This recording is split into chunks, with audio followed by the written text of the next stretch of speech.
independent politics is really all about. Responsible people getting together in a responsible way to take action against a government that really doesn't care very much about most of the people who live in the city, but caters in the main towards special interests. I attend University of Illinois, and I've gotten papers on this candidate Weisberg, and I read them, and I think he is the, of all the candidates I've seen, I think he is the, my favorite. Well, this is what independent politics is really all about. Responsible people getting together in a responsible way to take action against a government that really doesn't care very much about most of the people who live in the city, but caters in the main towards special interests. I attend University of Illinois, and I've gotten papers on this candidate Weisberg, and I read them, and I think he is the, of all the candidates I've seen, I think he is the, my favorite because he's independent, which is most important to me, especially in a city like Chicago where the Democratic machine is so strong. I'm involved for a lot of very corny and often said ideas, but just basically I think that there are people in this world who aren't getting a fair shake, black people, poor people, young people, and I'm trying to help remedy that situation. So I got sick and tired of having other people make the decisions for me, and I wanted to have a hand in making the decisions that affect my life myself, so I became involved in independent politics. I'm a clergyman, and I feel that if I really take seriously my concern for people and human problems and doing something about it, then I feel I have to do more than preach sermons on Sunday. And so I'm getting involved, and what I'm most pleased at, large numbers of my parishioners are beginning to take seriously what it means to be religious people and to do something about their government by working for a good candidate such as Bernie Weisberg. We need a constitution very badly, that we can't really go on this way when there are so many new things and new, a whole new way of life that the people who drafted this Constitution and even the federal Constitution never thought of, as great as that Constitution is. And there may be 10 delegates at that convention, maybe even 5, maybe even 3, of the quality of Bernie Weisberg.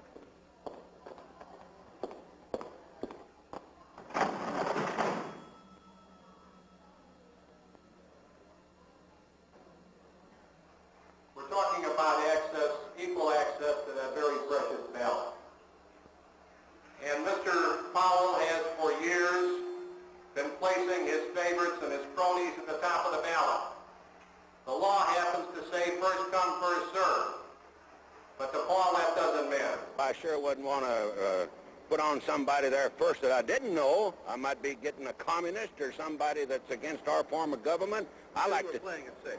I'm going to take care of people like that I've known, and the names that I knew, and people that I felt like would make good candidates and would make good delegates to help rewrite our Constitution. This is no kid game, rewriting the Constitution of the state of Illinois, and you need to elect delegates that's competent, know something about state government, and will uphold our Constitution of the United States and start to waving the flag a little bit. A guy by the name of Bernie Weisberg came along and said, listen, we're going to change all of that. So we went to the Federal District Court and the Circuit Court of Appeals, and they handed down the decision that said you can't do that anymore.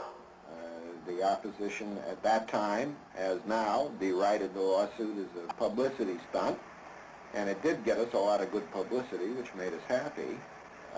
But in the event, the United States Court of Appeals held in favor of Weisberg and commanded the Secretary of State to redo all the ballots, which made the Secretary of State very unhappy and made us very happy indeed, because we moved up from 5th place on the ballot to 2nd. But I'm a Democrat. I'm proud of the two-party system, and God help us if we ever destroy the two-party system. And in my opinion, that's what we got some people trying to do. I say hello, Bernie Weisberg is my name.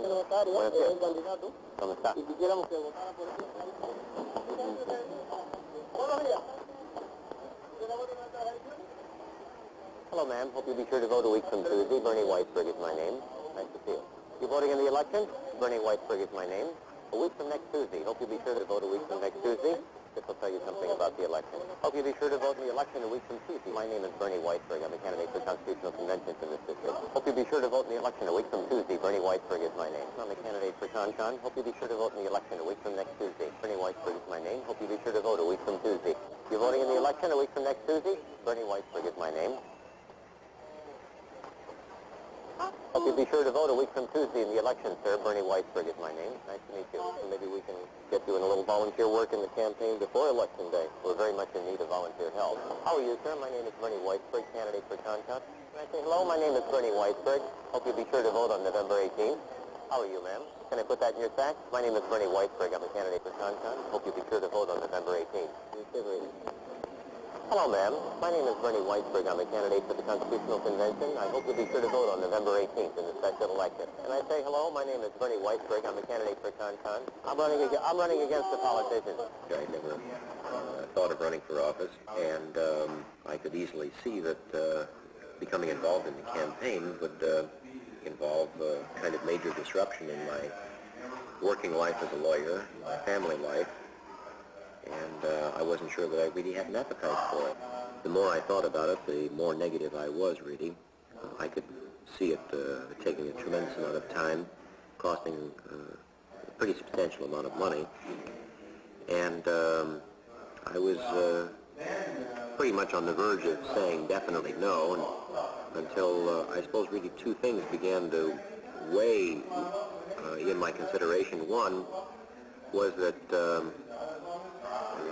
I felt that I wouldn't really feel very good about saying no for the reasons that I had mentioned already, because it seemed to me that those weren't really consistent with the idea of having some share in the responsibility of that we all have really about government.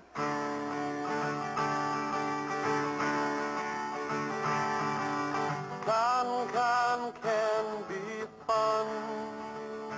There's an election to be won.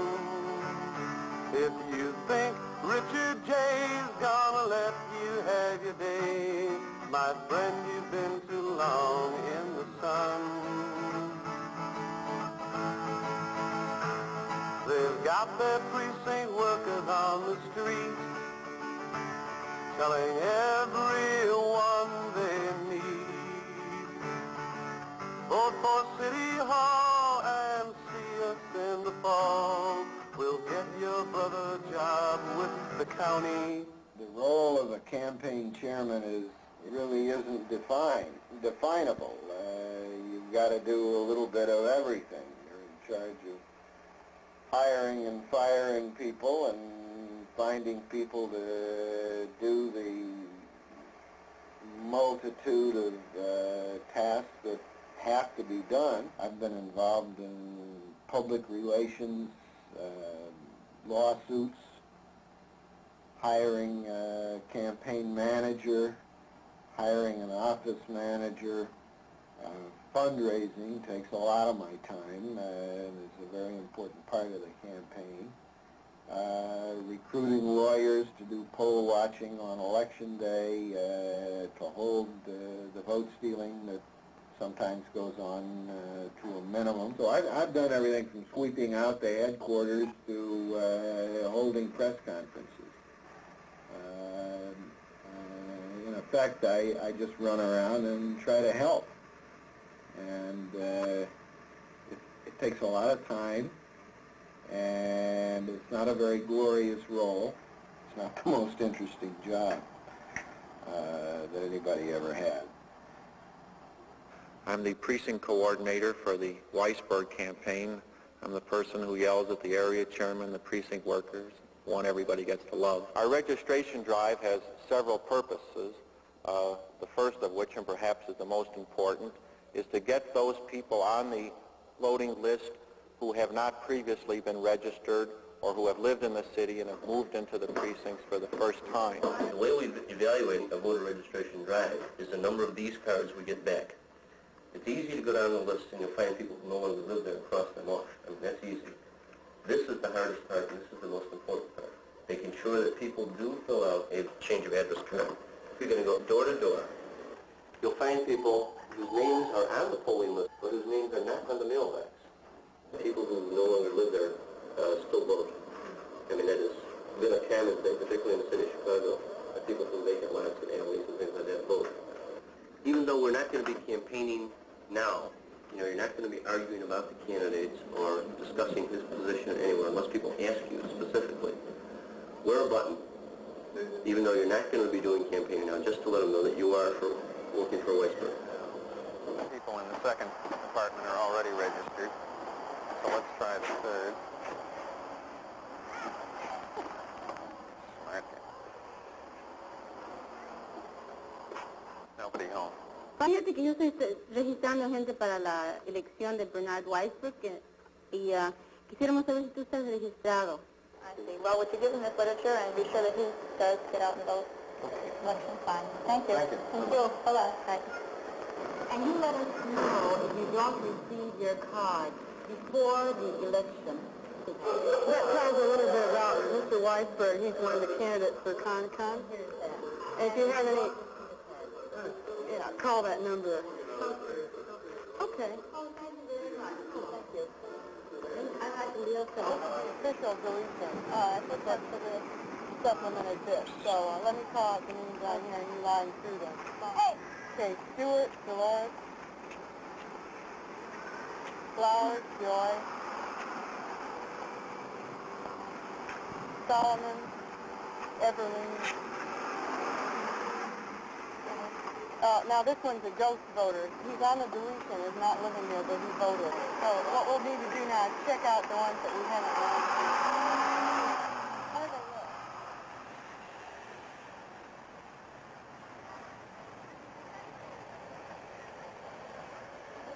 look? Got 12 change of address cards for 20.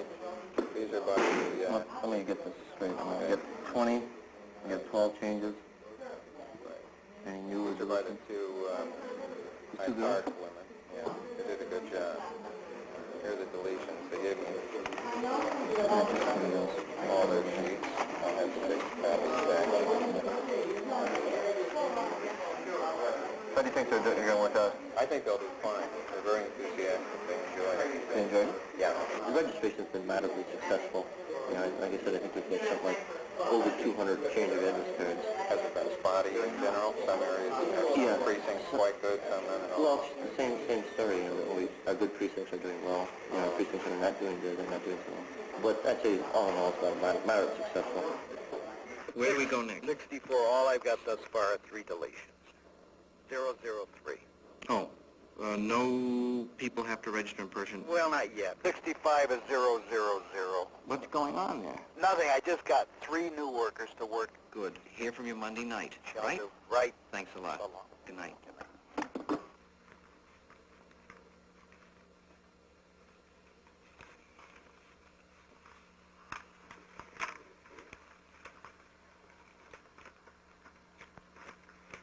Which one is me? This is you. Okay? Is it upside down? No. How did you make this? Paper, plates, and paper.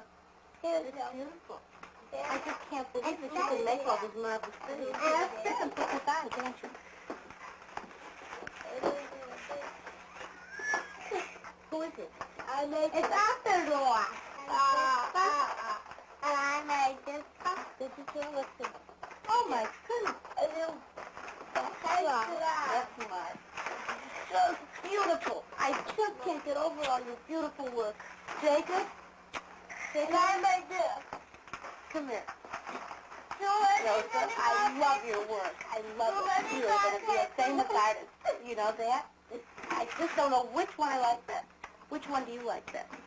You.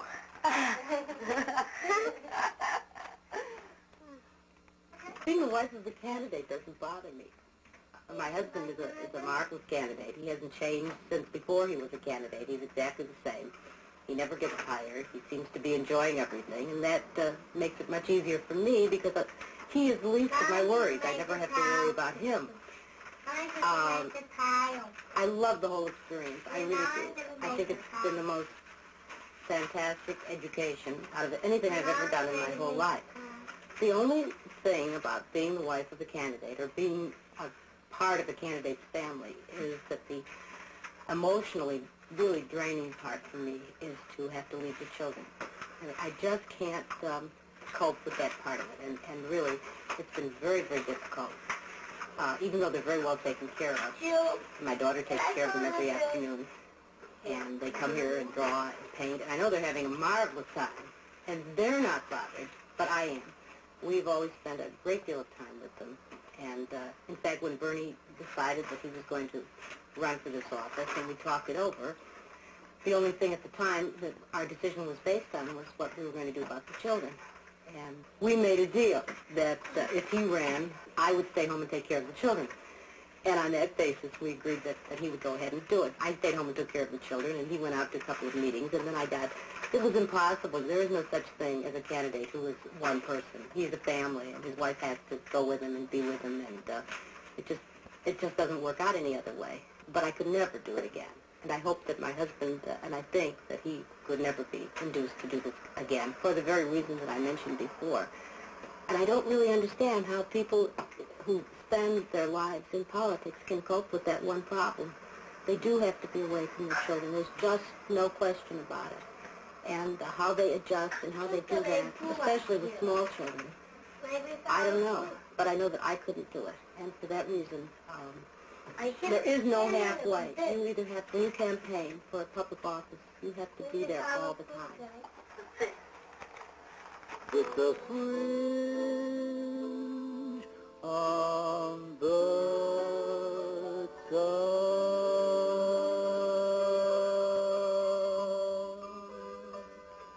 Okay.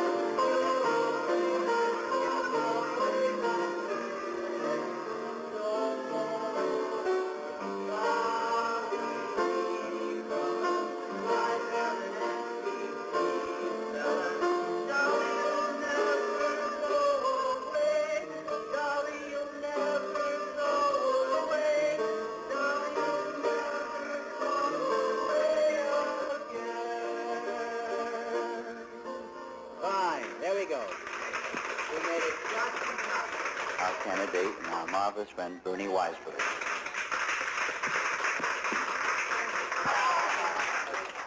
The Constitution affects a number of very, very important things in our lives. It affects, for example, the kinds of taxes that we pay. Because of the fact that we have a rather archaic and outmoded state constitution in Illinois, our legislature is not able, for example, to remove the sales tax from groceries or medicines, which is something I think most all of us would support. There's a serious question whether the legislature really has the freedom to do a lot of sensible things when it comes to having a fair tax program that is not so hard on people with low incomes. You were a big advocate in all your hearings before the federal Supreme Court and the Illinois State Court. What makes me think that you won't be a paid employee of the people who are hiring you now to run this campaign? So why should I expect honoring you in the ballot? Well, the question was, the gentleman says that he thinks I've been a paid advocate, that is a lawyer working for fees, in the cases that I've handled before the United States Supreme Court and the Illinois Supreme Court. So he asks why should he, in effect, honor me by voting for me for delegate to the Constitutional Convention. First of all, sir, I have not been a paid lawyer. I think in all the cases that I can remember that I have handled before the United States Supreme Court, I have worked without any compensation. Although I support myself as a practicing lawyer, like many lawyers around the country, I have frequently handled cases for people who aren't able to pay lawyers because there seemed to be some important issue, usually an issue under the Bill of Rights. But we have a hard contest here, And if you would like to see a delegate in the Constitutional Convention who is really free to say what he thinks, even if it's not popular with the party politicians, then I encourage you to come out and vote. Thank you.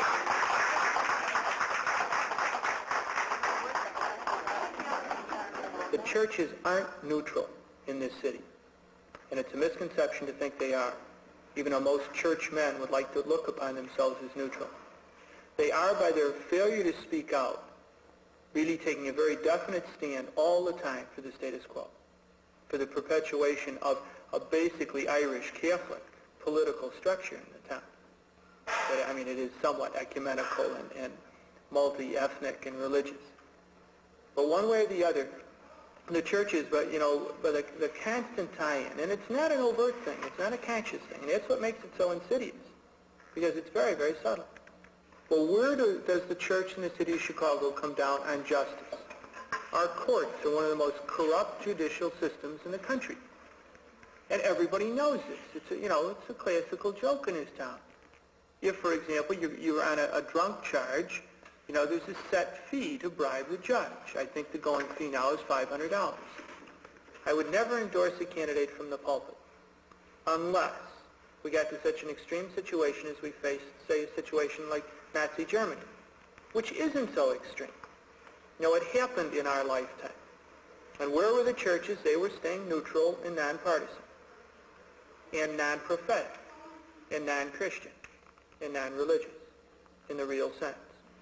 Now, it might seem a far cry. I don't want to say that clearly, that I identify the Democratic Party in Chicago with a Hitler-like machine. I'm sorry to say that I'm probably more pessimistic than Lynn Williams is about the likely outcome of this Constitutional Convention for the people of Illinois.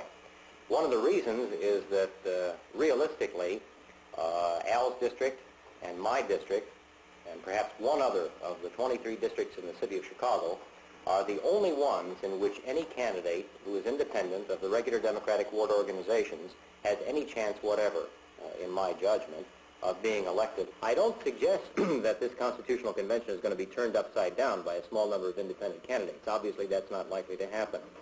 But I think it's very, very important that we try to have at least a few people who will try to communicate to the public during the course of the Constitutional Convention about and interpret to them what's really happening. The Constitutional Convention, I fear, may turn out to look like a grand operation costing several $1 million, which will look as though it's doing two things: tinkering with the machinery of state government and indulging in party politics as usual. Because, make no mistake about it, on issues like trying to change our political system for selecting judges, it's going to take a tremendous amount of public pressure to turn around the majority of the delegates who will be following their party leadership. You're not likely to have another opportunity like this one in the near future, and I trust, therefore, you will do what your conscience, rather than your good judgment, suggests to you.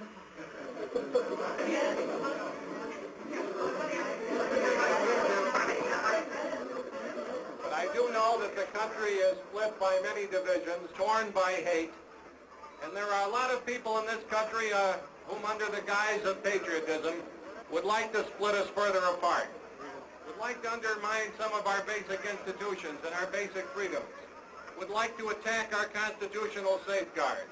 And the quickest way, the shortest way, the most effective way to do it would be through the forthcoming Constitutional Convention.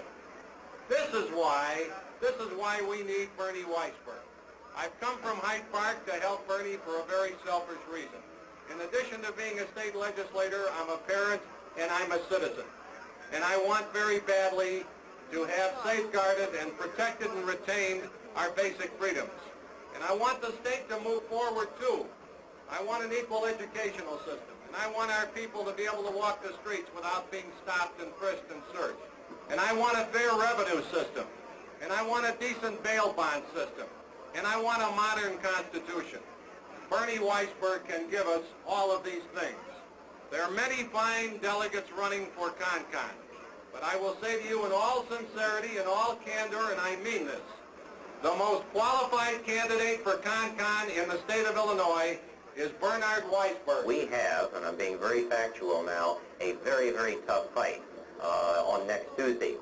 Because we are facing extremely determined opposition that is bringing in very, very substantial resources in the way of workers and money, and is extremely determined that the people of this community should not set a precedent, so to speak, by indicating that they would like a choice of candidates in this election and perhaps in future elections. We can win, but we can win only with your help. There may be only 3 or 4 people who are really able to raise the issues that speak for the conscience of people in this state. And Bernie Weisberg, believe me, isn't just going down there to represent the people of this district. He's really going to represent everybody down there, because he's one of the few men that I know who's going to raise those issues like judicial selection independently, home rule, tax reform, environmental controls, all of those things which really are going to make the difference. And if the people of this district don't get behind Bernie Weisberg, we've lost a marvelous opportunity. You know, there are a lot of people in town who are sincerely dedicated, conscientious, civic-minded people. They're the backbone of the country, and when you come to them with a reasonable request to support some kind of a reform movement, they do it because they think it's right. And if there are enough people around who will take that kind of responsibility, then you can usually win. You can beat even the machine.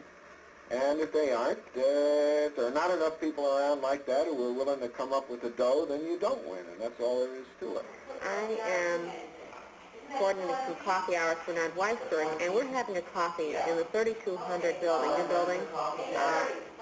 in the hospitality room on Tuesday, November 11th at 8 o'clock, where you can meet the candidate, Mr. Weisberg, and ask him any questions you may have.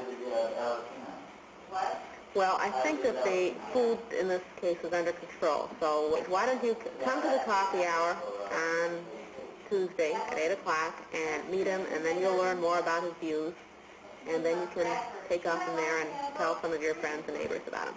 Those 8 candidates were reduced to 4 by the primary. 2 of those 4 are the candidates of, the products of, and the creatures of the regular Democratic Party organization of the city of Chicago. One of them's named Martin Tuchow, another one's named Thomas Hennigan, and you walk up to them on the street and say hello, and they'll smile and be just as nice as anybody could be. And I think they're very nice men. A third is Ben Harvey, who's a Republican, and I think he's a very nice and intelligent man. And the fourth is Bernard Weisberg. I think it's very rare that anybody finds a political candidate like this. And your great good fortune is that the candidate has arrived, which gives me an opportunity to sit down and shut up, and you an opportunity to meet him. That revenue article, if it's approved by the voters, may be around 100 years from now. So it should be very wisely and thoughtfully drawn. 8 times we have tried and failed to modernize that revenue article.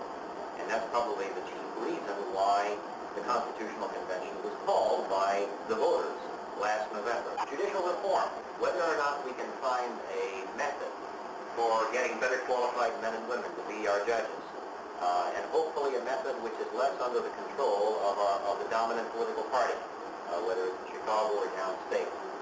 Whether we can find a method so that the judges are not picked simply as rewards by the ward committeemen passed out, or as promotions for people who have been very loyal workers for the political party organization. Today's recount of 2 precincts took 15 minutes in the warehouse with the machines, and all we had to do to get that 15 minutes with the evidence was to file not 1, not 2, but 3 lawsuits, 2 of them in the state courts and 1 of them in the federal court, go to 8 court hearings and fight like crazy for 3 weeks.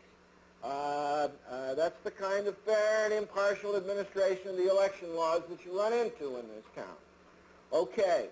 So if we're going to win, we can only do it in a couple of well-recognized ways. One, we've got to have money, and we can't shake the money out of people the way the county assessor's office does. It's going to cost us $35,000 to run a decent campaign for Bernard Weisberg.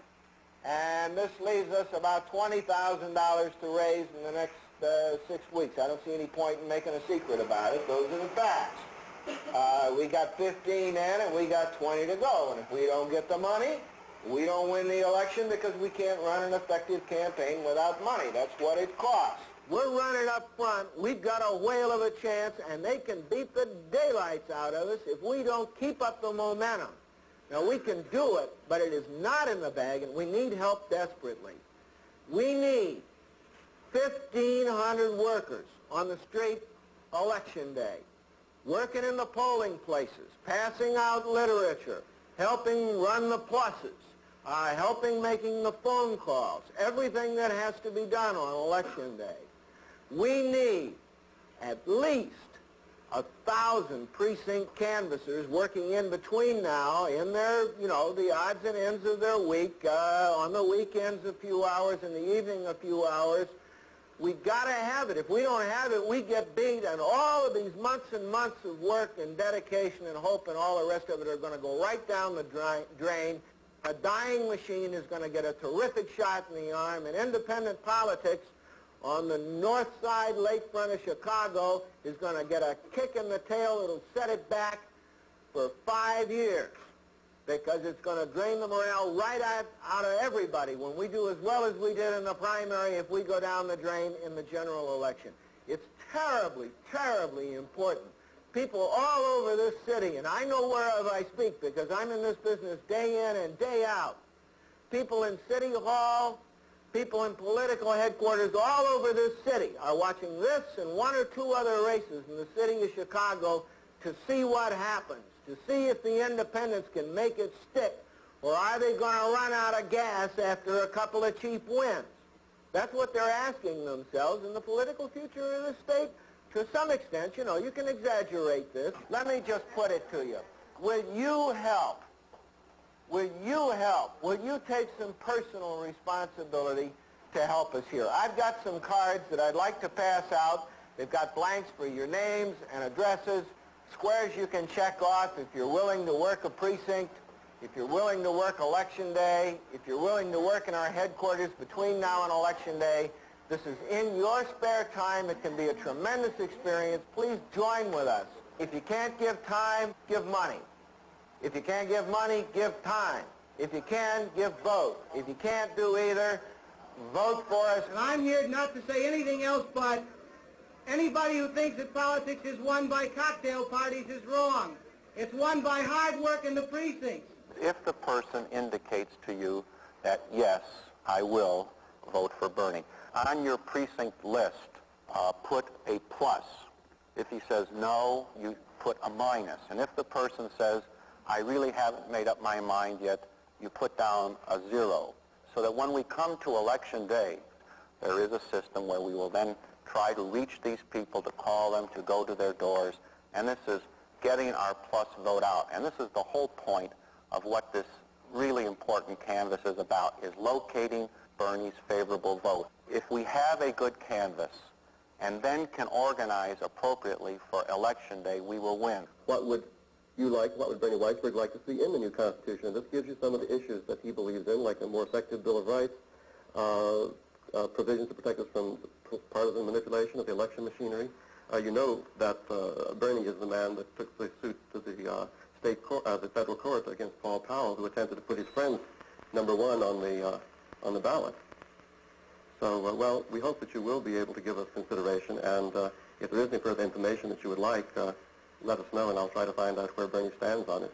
I wanted to talk to you about the Weisberg campaign, since I was just at your house, and you weren't at home. Your daughter said you were out at the store. So let me give you the literature, and also the Weisberg people would like you to have a telephone directory of all the numbers of importance in the community. Now, I've talked to you before about Weisberg. I just want to remind you that the election will be on November the 18th. That's a week from this coming Tuesday, and we're counting on your vote on November the 18th. Well, then you are going to cast your other vote for Weisberg. No, I'm not. Do you know about Bernie Weisberg? No. Okay. We have a pamphlet which was published which explains a lot about him and a lot about the issues. And I'd like you to take a look at it. You haven't had a chance to meet Bernie then at all. Would you be interested in going to a coffee party, perhaps, to meet him? I haven't really heard too much about any of the candidates. Oh, really? I was wondering when the new information would be coming out. Well, this is our latest piece, and I also wanted to tell you about some coffee. We've been trying to get in touch with you about the Weisberg campaign. I'm just going around making sure you remember about the election for Weisberg.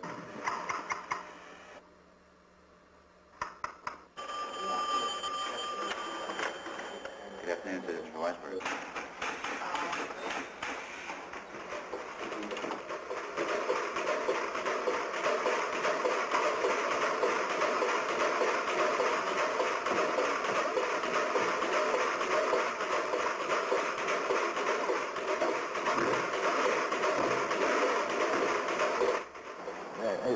We're always blessed and enhanced by their arrogance. The trick is to exploit that, and that's where your key PR work comes in, your key strategy work. My name is Don Rose. I'm in the public relations field, and I also publish a small Chicago newspaper called the Hyde Park Kenwood Voices. I'm June Rosner, and I'm in charge of the publicity for the Weisberg campaign. My relationship to the campaign is that of a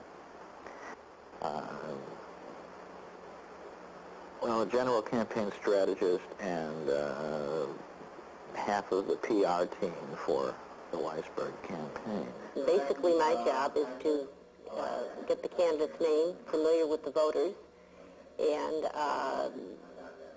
build the sort of image for him that will get workers enthusiastic to work in the campaign. The important thing in this respect is to establish early an identity for the candidate, a point of reference for the candidate, and assuming, as most independents, that this is a guy without, a broad public image or, a well-known personality to begin with. In this campaign, we've been very fortunate in having Bernard Weisberg stand out as one of the 2 or 3 outstanding candidates among the hundreds that were originally running in the campaign. Image of a man of the people, as it were, an ordinary citizen fighting against the political machine. It's one that is necessary both to draw workers in who are going to be attracted to this fight against the machine or against Daley or whatever, although you never have to quite spell out the fact that this is an anti-Daley campaign. But you do have a constituency of active people who are going to join such a fight. You have to make clear that this is going to be one of those vigorous fights, not only for all the good things in life and for constitutional reform, but a major battle and chance to diminish or neutralize the machine that's been oppressing this city for so long. We use all mediums. We use newspapers, metropolitan, as well as our local newspapers. We only have 2 local newspapers here, and they're both under the same ownership. And we have radio and television, and then we use direct brochures, such as this one here. I'm also in charge of all the printed material for the campaign. Anything that goes out from this campaign that's printed is under my jurisdiction.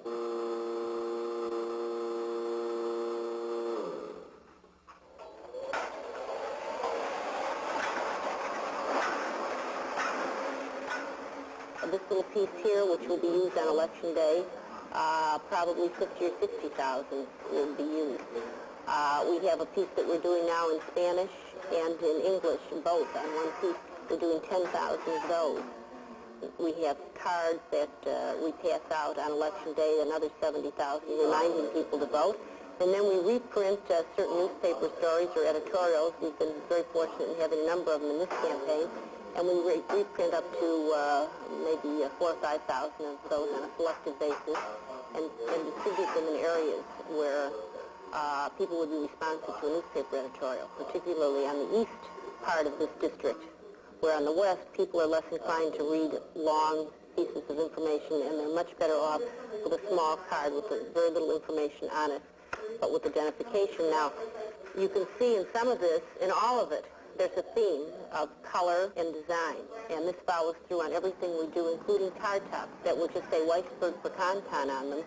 Still, they will be done exactly in this typeset. And all our posters, some of which are over there, are done in the same colors and the same typeset so that people become familiar with the image that they see.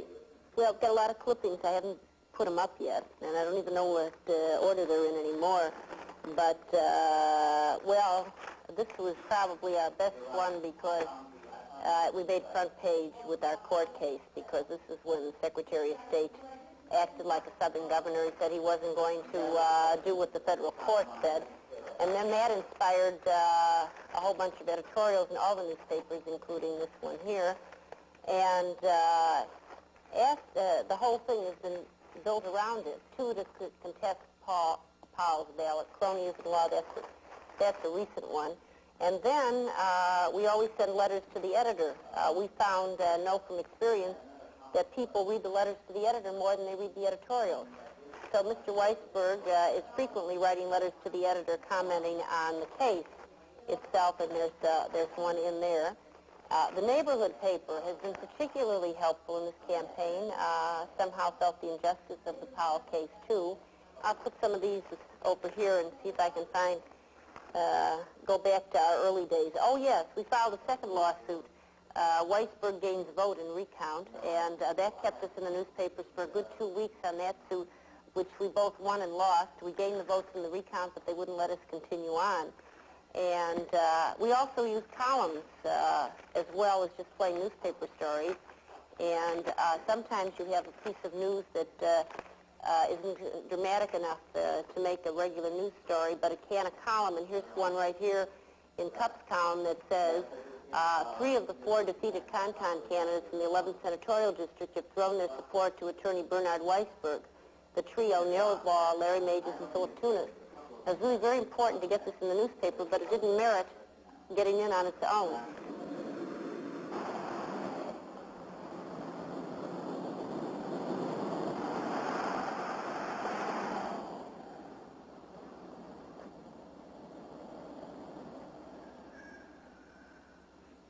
I'm chairman of Visibility in the Weisberg campaign, which means it's the job of my volunteers who are working with me to get Bernie's name as visible as possible throughout the community. We have 2 or 3 chief approaches, one of which is the Blitz, where we're getting this particular basic piece, which gives campaign information into as many of the homes, door to door, as possible throughout the district. Which means we have a small army of kids, usually averaging 20 on a given Saturday. We chiefly do our work. We have kind of a well-organized operation with the college and high school volunteers who organize, and the grammar school kids who do the door-to-door work. In addition to that, we have these very large posters. The chief place we try to get them is in the homes, in private homes, in the windows, which again get that name as just as prominent as we can at the district. And we have another operation where people phone our phone to see if they're willing to take these, and if they are, we have someone who dispatches a driver with a poster to deliver it to their home, so that the person doesn't even have to come and get it. In addition to that, we have bumper stickers. Another new piece, I'm sorry that so many of them are out. I haven't got the particular new piece here that goes long ways, and these go on utility poles throughout the district.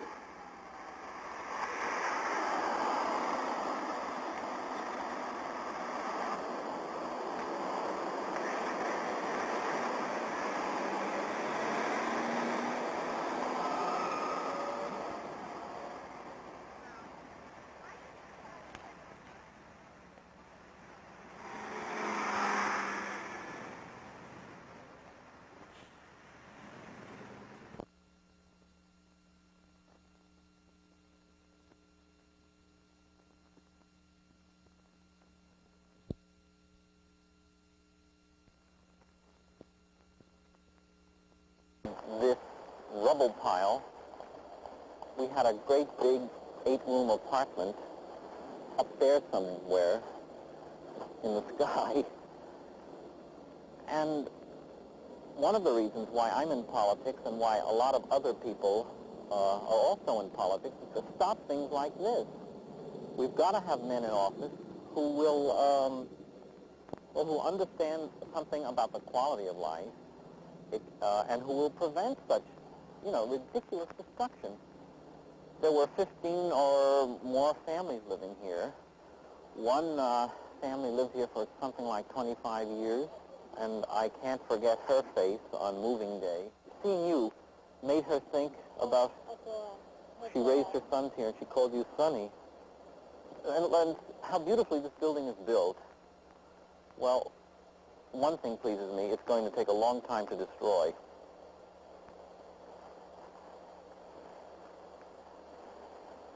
Well, this street, as a matter of fact, this whole street is now all 4+1s, virtually. And this whole area used to be buildings like this with large apartments for single families with kids and private homes. And now I assume a 4+1 is going to go up here. We found a house on Stratford Place, not a house, a small building, and we're living there now in an apartment, something like what we used to have here. I came by here one night and our fireplace was hanging out in the sky. I had some sort of a morbid fascination with all this rubble.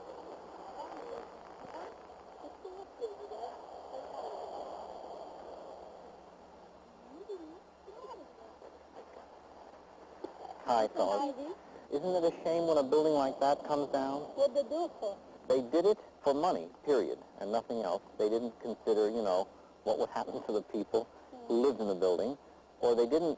What they're going to do is they're just going to put a lot of families on this same plot of ground, and they're going to build a cheap, junky thing like these down the street. And what happens really is the quality of life. You know what I mean? If I talk about the quality of life, it's lessened, it's lowered every time something like that happens. This is what independent politics is all about. Responsible people getting together in a responsible way to take action against a government that doesn't care very much about most of the people who live in the city, but a government that caters to special interests. It's a year-round precinct-based organization of independent precinct workers whose main job is to try and work for either candidates in elections or to work on issues.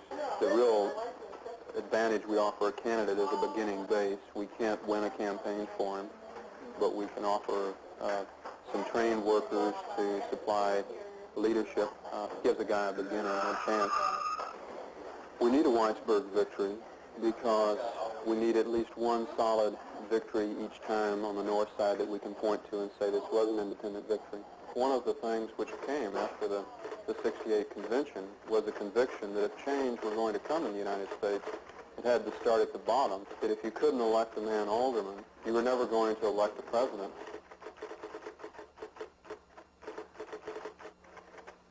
One of the amazing things about independent politics has been the diversity of people and their reasons for getting involved. In several campaigns, in particular the Weisberg campaign, we found people coming in who simply were lonely and wanted to have a chance to meet people. They had just moved to the area. We've also found people that were very committed ideologically, that they had had a taste of the Democratic National Convention or some other experience with the political organizations in Chicago and were convinced of the need for a change. I think people feel they've got to do something themselves, that if they make the effort and they get other people to see the light, in a sense, proselytize, if you will, in a special kind of way, then we're going to change the system in Chicago. And the system in Chicago has been here 100 years. And the thought of being able to change that means that change is going to come to America. The electoral system really has to be made to work. And I think everybody is excited about the fact that there's a real chance that instead of the earlier campaigns, which almost never really worked out, that this time we are running a real campaign. We're either going to win or we're going to come so close that we're going to win next time. Well, if you could hold on for a second, I'll read it because I need it tonight. If I put this, I have to have it tomorrow, but some I have. Okay, here.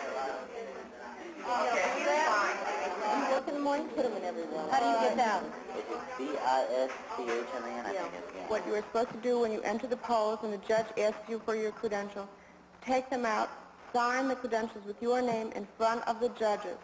Is that S-M-I-T-H? Yeah.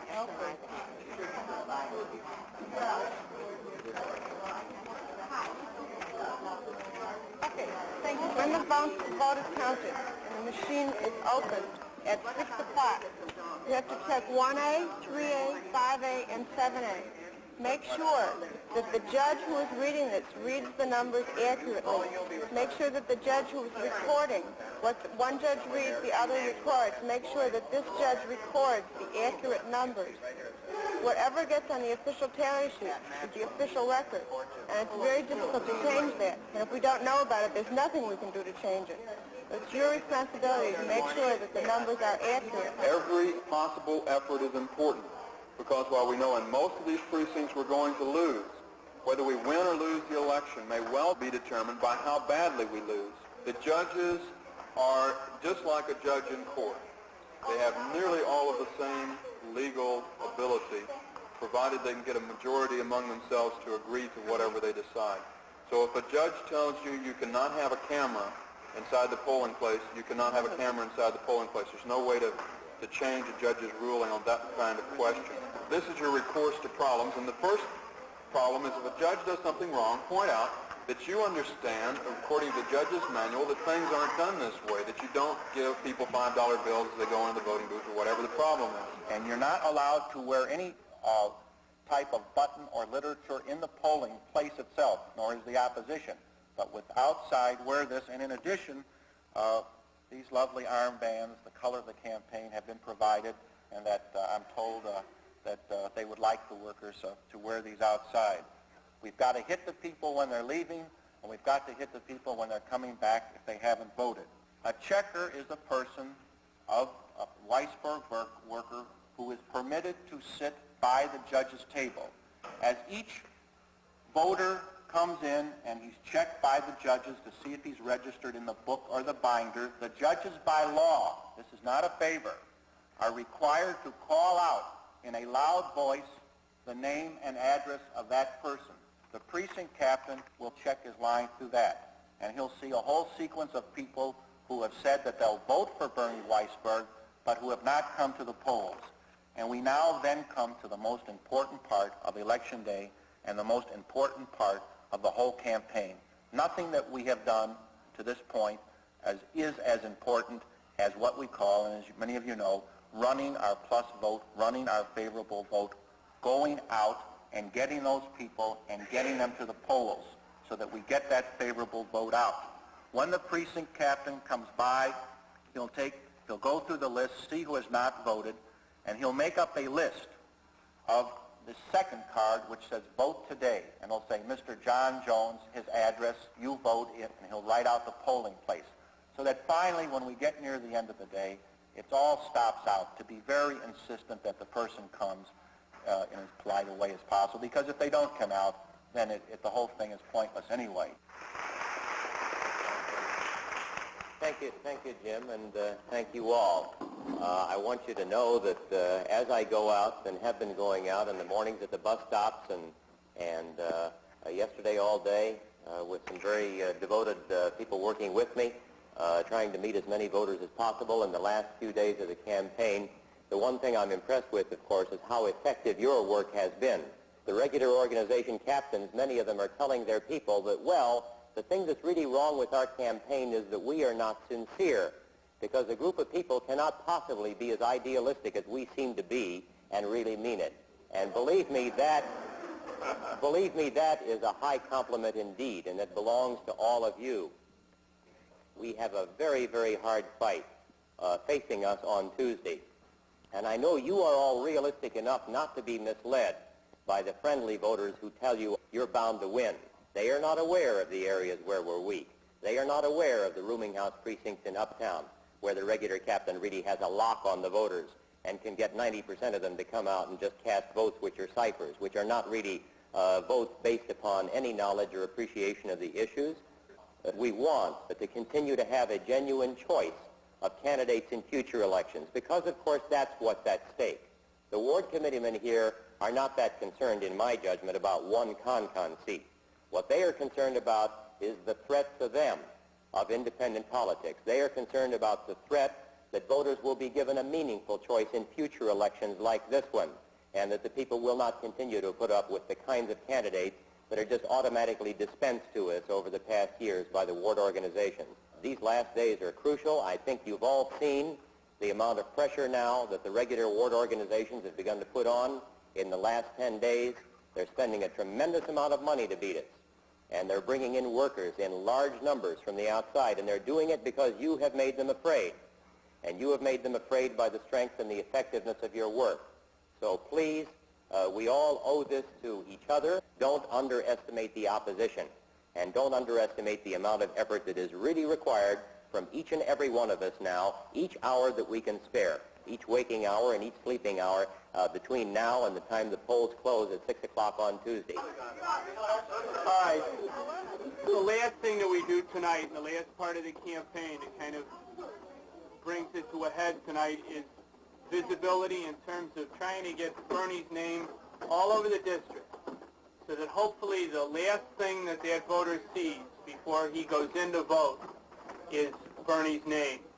You go out in teams of 4, you locate the address of the polling place, you work out from there the legal 100 feet away from the polling place, and then place your signs in as convenient a place as possible for the people to see them. It's really a holy cause we're in on.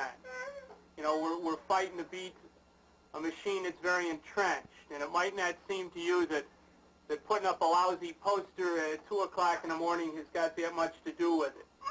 But every bit of it does.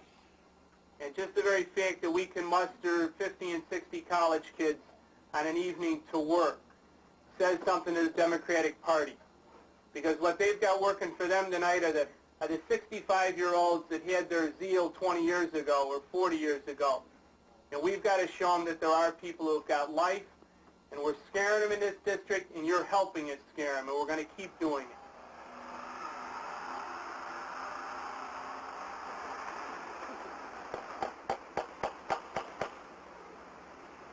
Look through the window to get into it. Okay. No. That's good. Go up. All the way up. All right, a little bit farther, man. On top of the side. Right top. Can you get up there? Yep.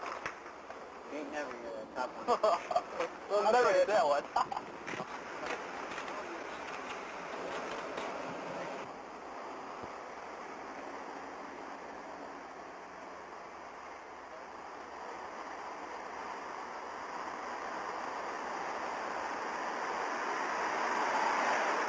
Four times in 9 minutes since my mother passed away.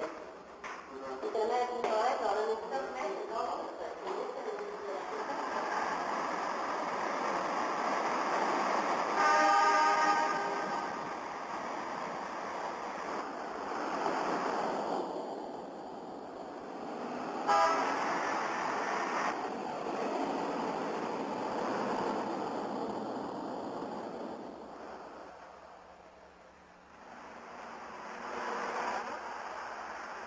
The logic is this: on the east side, you got high-rises.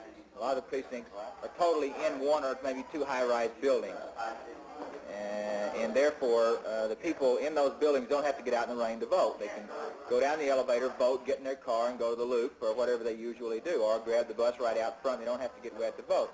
On the west side, if you go in most of the precincts, west of Halsted, most of the precincts are large, maybe a block or so square. You got to walk to the polling place, and because of that, you're going to get wet. So therefore, since most citizens, unfortunately, don't really dig voting too much anyway, if they can get an excuse not to vote, they won't. And it also slows down precinct captains operating, especially some of the older captains. I think it hurts their captains more than it does our captains, because our guys are younger, our women or men are younger. They don't really mind getting as wet maybe as bad. That's just my opinion now.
There was no sign up, and I told him to put a sign up and get a sign up.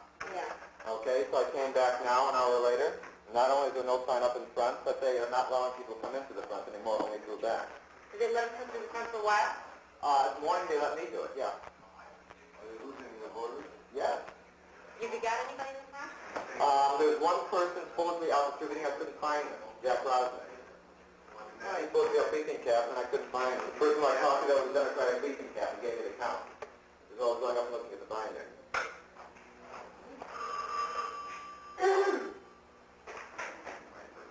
How many total have voted? 55. 57 have voted. And of those, how many have been pluses? 5. 5, okay.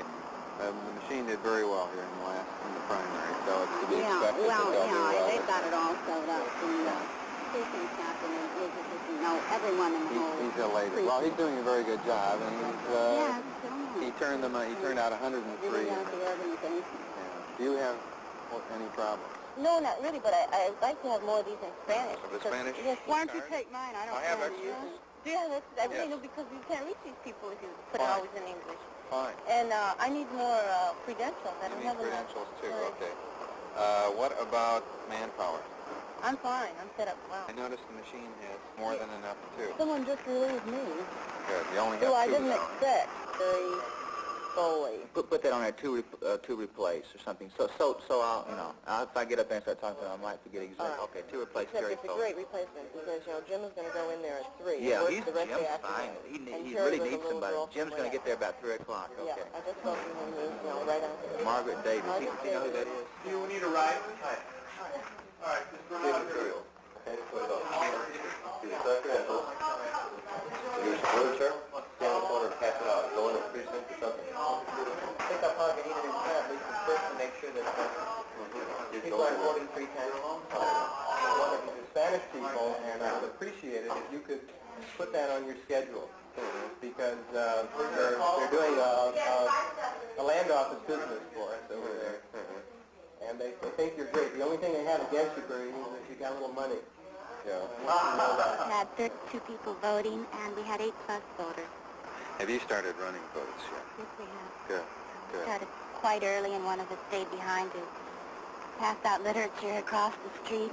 You can see people from blocks coming, and we've been checking off the names, Good. watching what's happening. How's your manpower situation? Kind of light? Do you have enough people? Coming now for Working? No, I mean staffing. Yes, I think we could use one extra one for the passing out the literature, and one running and one in watching the voting going on. We hope you'll vote in the election today. The Democratic precinct captain has his job at stake. And I went up there, and our signs have been torn down about 3 times. And I got upset about it, and I said to him, he was standing in the doorway, I said, our signs have been torn down 3 different times, and I want you to know that I hold you responsible. Either you did it, or one of your workers did it. And he got so angry.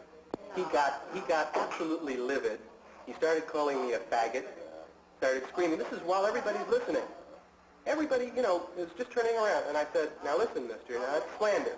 And I want you to know that I am going to sue you for this.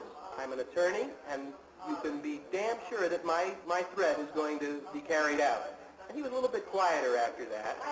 I started to go out, and he was standing, he came up to me with his cohort, and he started talking a little bit more gently. And I said to him, listen, I'm not going to do anything if you do two things for me. You promise not to tear down any more of our posters and that you apologize for what you said to me. He said okay to the first one, and then he went into the most profuse apology. It was the most incredible scene. He said, I am, so sorry, I lost my head, and people call me that all the time. In front of everybody. In front of absolutely everybody. It was just wild. In the 48th Ward, we have much better coverage than we had before, particularly in the somewhat Republican areas in the northwestern part of the ward. We had a very good canvass there, comparatively speaking, and our plus votes seem to be coming in. In U, we did not have the coverage which we thought we should have had, but there is a Weisberg vote there if the area was worked. We do not have reports as to what the coverage is. We're sending people out to see what the total votes are. In the middle of the 48th Ward, which is primarily Appalachian, lower economic white, we have only sparse coverage, but each precinct is covered. We know the Democrats have a large vote, particularly in 38, and by 10:50, the vote was already at 150, whereas the total vote for the whole primary had been 200, which is indicative, I think, of a strong organization vote coming out. I would say at this point that unless the 44th Ward picks up, the key to our winning or losing will be the results that we can get out of the top part of the 48th Ward. And if we cannot get a larger vote out in the 44th Ward, does not pick up along the east side, then we will lose the election. Where's your marked up 44? Okay, take it from the right.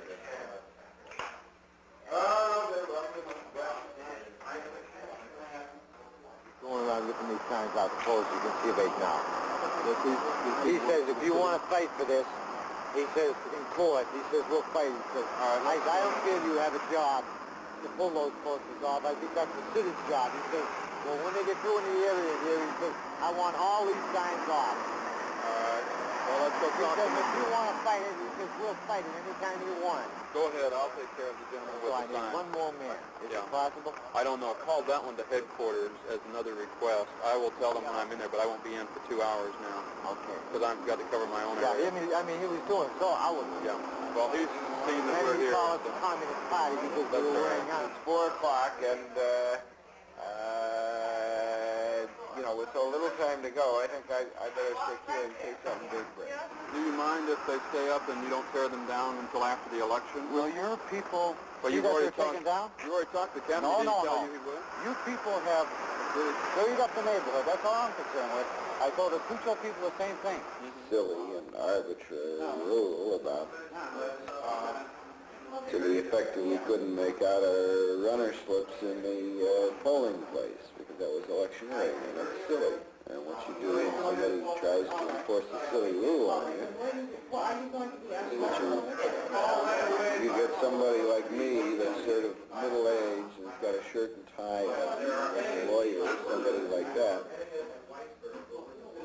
And because usually the precinct worker, our precinct workers, are a little intimidated because they've been through it before and so forth.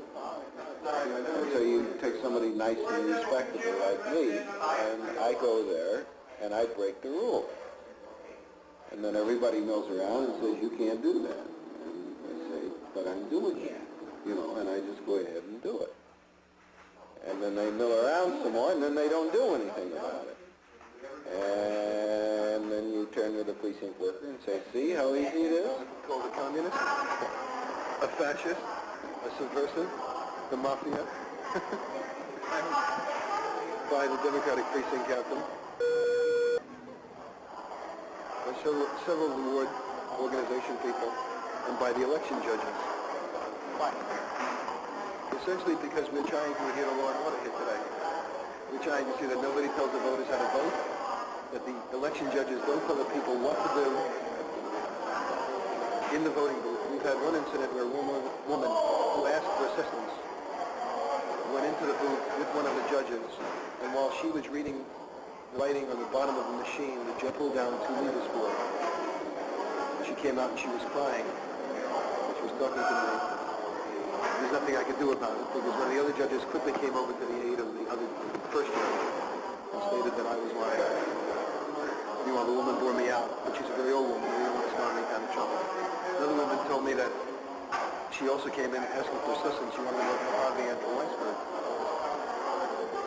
And when she asked me for assistance and I got the judges to help her, they surrounded her and started telling her how to vote and which levers to pull down. And she wanted to pull down Weisberg and Harvey. And they kept telling her what to do, and finally they shoved me out of the way. She finally came after she voted. She voted the way she wanted to. After she voted, she came over to me and she said, "You ought to get out of this building. This is like another country." She said, "It's like a really frightening thing." And then she got into the limousine and she went downtown.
Ward, 47th Precinct. Dutra, 112. Weisberg, 137. Hennigan, 85. Harvey, 113. 130, 109, 57, 86, 55, 31, 70.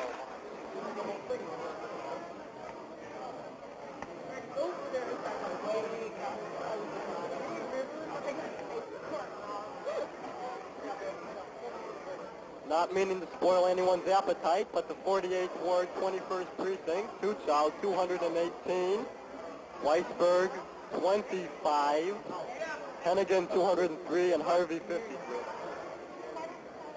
48th Ward, 48th Precinct, Tuchow, 64, Weisberg, 26, Hennigan, 51, Harvey, 30.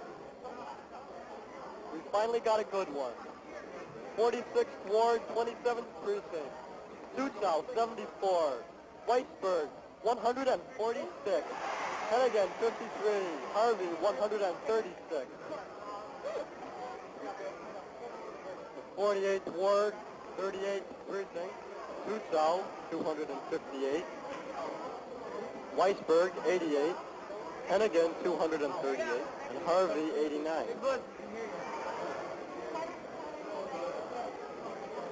There are 10 precincts left to be counted.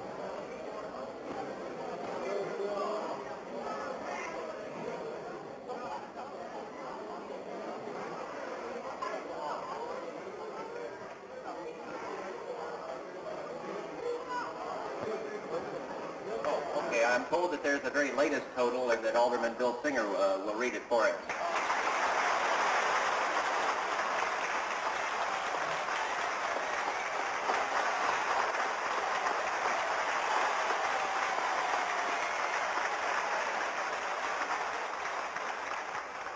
The newest totals are Bennett Harvey, 12,762, Tom Hennigan, 13,093, Marty Tuchow, 13,473, and Bernie Weisberg, 15,373.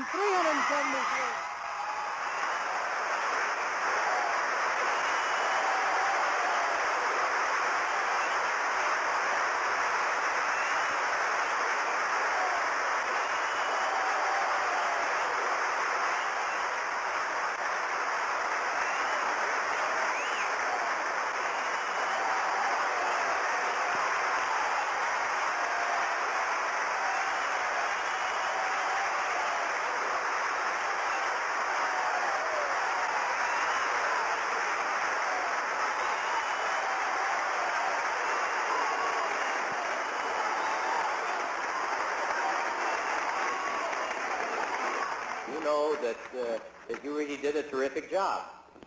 You scared the pants off of the ward organizations in this district, and they worked like that.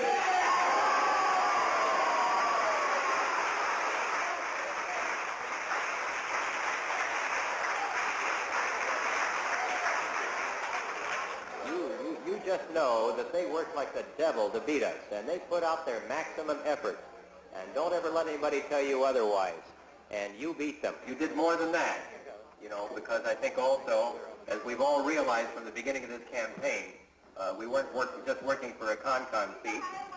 We were working to build on the marvelous results that Bill Singer's campaign got, and we've succeeded in doing that. And we've succeeded in doing something I hope that will have some importance beyond this election and opening up more of this part of the city for independent politics, or what I'd like to call the politics of choice.